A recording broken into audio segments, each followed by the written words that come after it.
former economic advisor, Kevin Hassett, said, quote, he absolutely is in favor of this rescue plan. This almost doesn't have a partisan piece to it. We're seeing the support because this plan takes a step that we so urgently need, more than just a step, number of steps. It funds big parts of the COVID-19 national strategy that we released yesterday.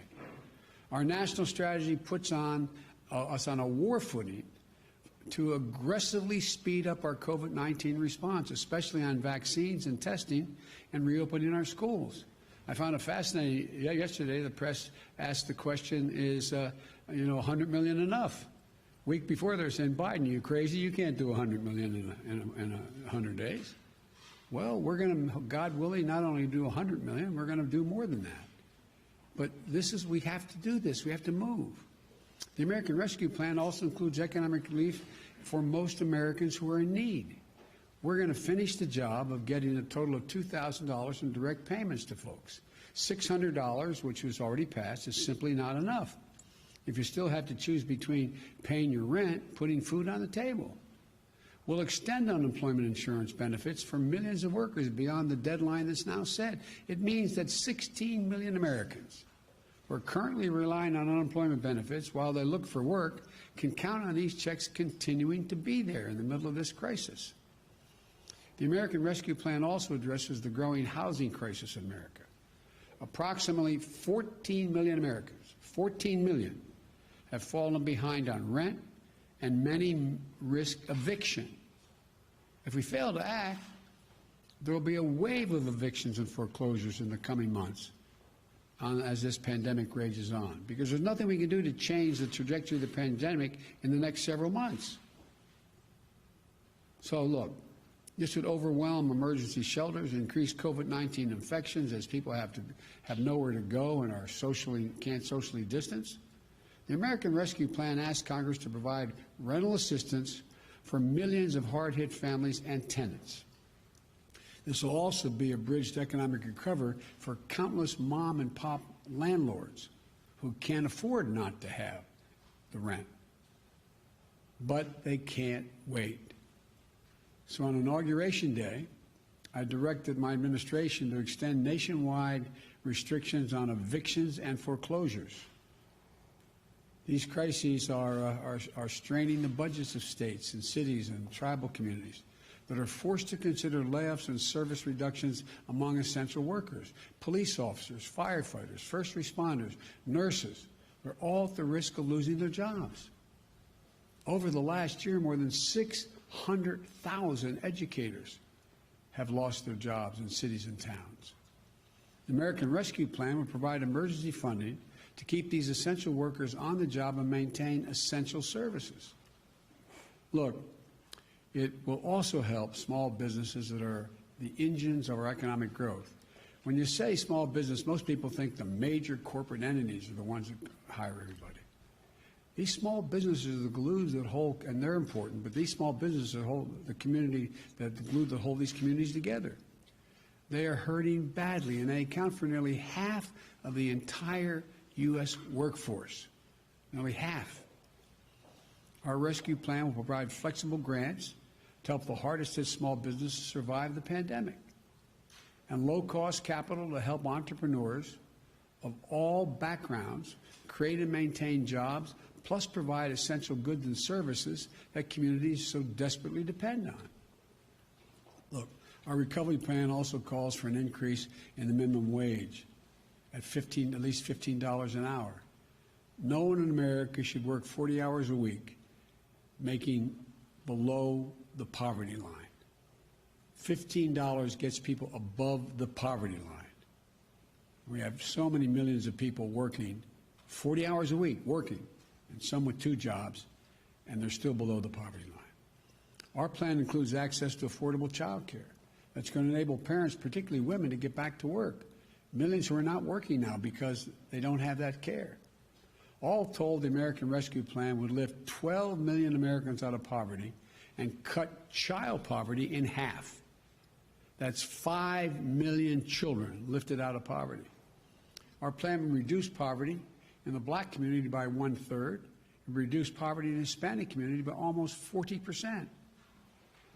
I look forward to working with members of Congress of both parties to move quickly to get this American Rescue Plan to the American people. And then we can move with equal urgency and bipartisanship to the second step of our economic plan, to Build Back Better, the recovery plan. It's a plan that's going to make historic investments in infrastructure, manufacturing, innovation, research and development, and clean energy, and so much more that's going to create millions more jobs, good-paying jobs, not minimum wage jobs. Well, while we work with members of both parties in the Congress, there are steps that we can and must take right now. For example, on Inauguration Day, I directed my administration to pause student loan repayments for interest for the interest payments for Americans with federal student loans until at least September. So they're not going to have to pay till September. They still pay the bill as it stands now, but they will not accrue interest, and they don't have to begin to pay until September. And we may have to look beyond that, I might add. Today, I'm signing an executive order that directs the whole of government, a whole of government effort to help millions of Americans who are badly hurting. It requires all federal agencies to do what they can do to provide relief to families, small business, and communities. And in the days ahead, I expect agencies to act. Let me touch on 2 ways these actions can help change Americans' lives. We need to tackle the growing hunger crisis in America. 1 in 7 households in America, 1 in 7, more than 1 in 5 Black and Latino households in America, report they do not have enough food to eat. That includes nearly 30 million adults and as many as 12 million children. And again, they're in this situation through no fault of their own. It's unconscionable. The American Rescue Plan provides additional emergency food and nutrition assistance for tens of millions of children and families to address this crisis. But families literally can't wait another day. As a result of the executive order I'm going to shortly sign, the Department of Agriculture will consider taking immediate steps to make it easier for the hardest hit families to enroll and claim more generous benefits in the critical food and nutrition assistance area. This is going to help tens of millions of families, especially those who can't provide meals for their kids, who are learning remotely at home, are not receiving the regular meal plans that they have at school for breakfast or lunch. We also need to protect the health and safety of the American worker. Right now, approximately 40% of households in America have at least one member with a pre-existing condition. Just imagine, you're out of work through no fault of your own. You file for unemployment while you're looking for a job. You find one, and you get an offer. But then you find out there's a high risk of your getting infected with COVID-19 because of your condition. You and your loved ones have ever even greater risk of death and serious illness because of the pre-existing conditions. So you turn it down.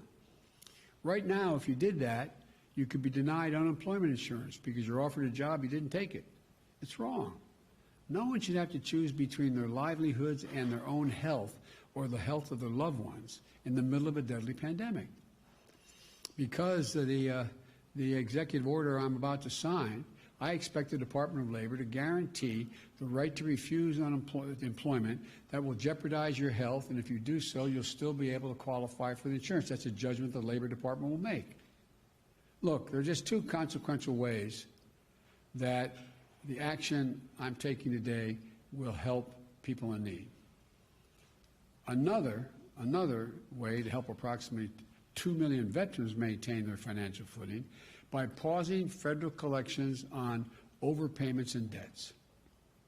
Another makes sure that federal contractors who are receiving taxpayers' dollars provide their workers with the pay and benefits they deserve. These are places where federal tax dollars are administered, are being made available to build things from ships to staircases. And the federal government lets the contract, and we're going to make sure that they buy American and are made in America. And here's another. Right now, there are up to 8 million people that are eligible for direct payments from the CARES Act and a relief bill passed in December. They're entitled to those payments, but there's not an easy way for those folks to access them. So we're making it a priority today to fix that problem and get them relief they're entitled to. Look, I'm going to close and summarize this way. A lot of America is hurting. The virus is surging. We're 400,000 dead, expected to reach well over 600,000. Families are going hungry. People are at risk of being evicted. Job losses are mounting again. We need to act. No matter how you look at it, we need to act. If we act now, our economy will be stronger in both the short and long run. That's what economists left, right, and center are telling us. Both liberal and conservative will be better and stronger across the board.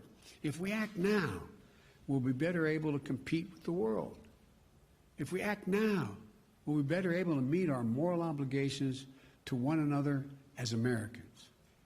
I don't believe the people of this country just want to stand by and watch their friends, their neighbors, coworkers, fellow Americans go hungry, lose their homes, or lose their sense of dignity and hope and respect.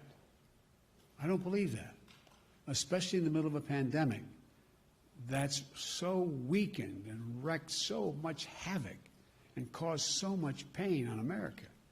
That's not who we are. The bottom line is this: we're in a national emergency. We need to act like we're in a national emergency. So we've got to move with everything we've got, and we've got to do it together.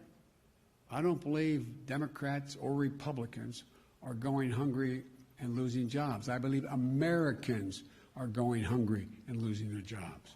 And we have the tools to fix it. We have the tools to get through this. We have the tools to get this virus under control and our economy back on track. And we have the tools to help people. So let's use the tools, all of them. Use them now. So I'm going to sign this executive order, but let me conclude again by saying, folks, this is one of the cases where business, labor, Wall Street, Main Street, liberal, conservative economists know we have to act now, not only to help people who are in need now, but to allow us to be in a competitive position worldwide and be the leader of the world economy in the next year and 2 and 3 and going forward. So thank you. I'm going to sign this executive order.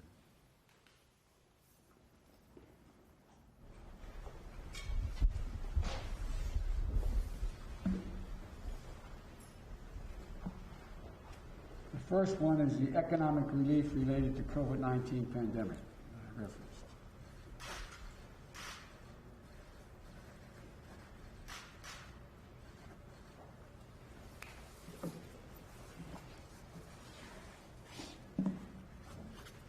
The second one is protecting the federal workforce.